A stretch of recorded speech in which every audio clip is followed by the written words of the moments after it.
Dipolog Public Market is temporarily closed for the renovation. For more info, stay tuned for this video.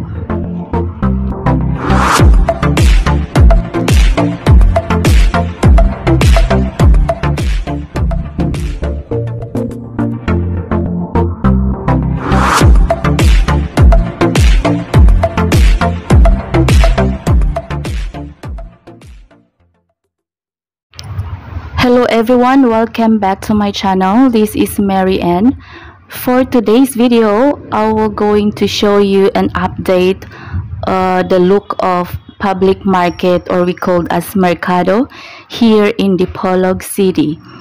So as I walk, look at that guys.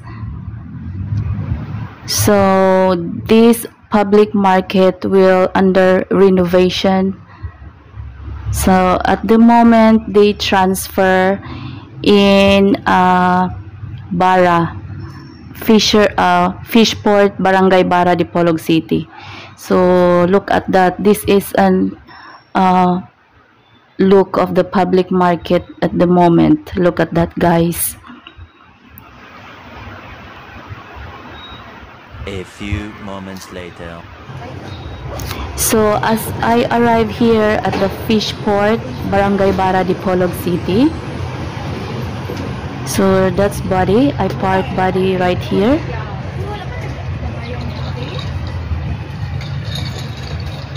So look at that guys. If you park here, you have to pay 2 pesos.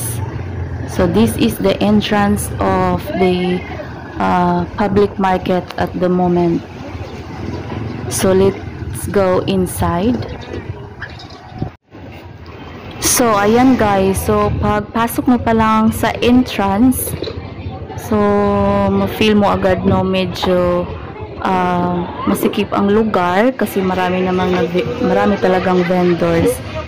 So a lot of vendors here, no. So for the meantime, no, so this is the look inside of the public market.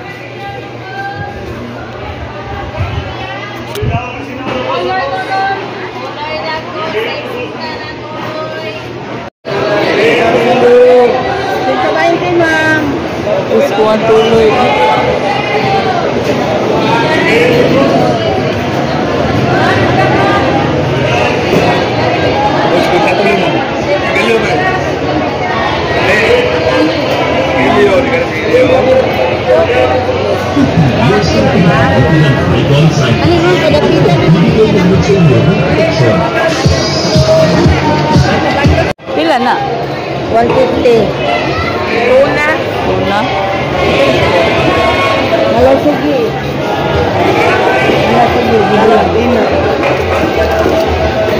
Na, 300 sir. Meron.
kilo ra. Tunga. Tunga lang.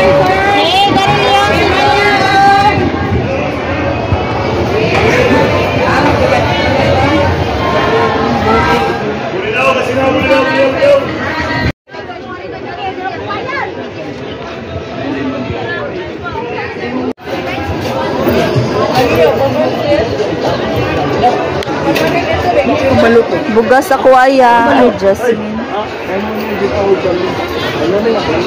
Kanila ako Princess Bea. 3 kilo lang. Ikaw na daw kay busy na mo kayo. Dagan mo mga suki na ba? Ako nalibo ba? Ano man? Dapat dito.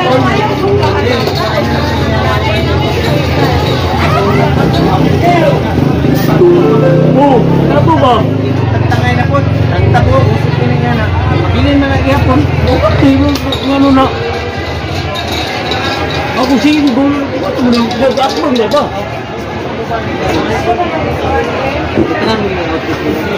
Oh, mau lagi kita na. Mau ba ni nasa mo na niya na si bangaga na nila. Dapat lagi butangan nila na daan o what kuan na daan di para pagkuan na mag natin mo taog mo 3 kilo lang yan. Oh.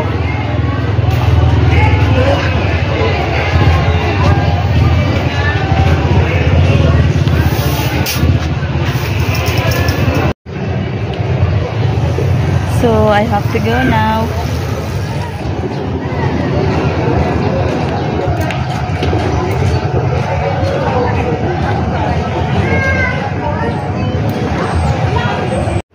So this is the exit of the market and you have to pay 2 pesos. I hope you like this video. Please give me a thumbs up and subscribe to my channel and click notification bell so you will be notified on my next video.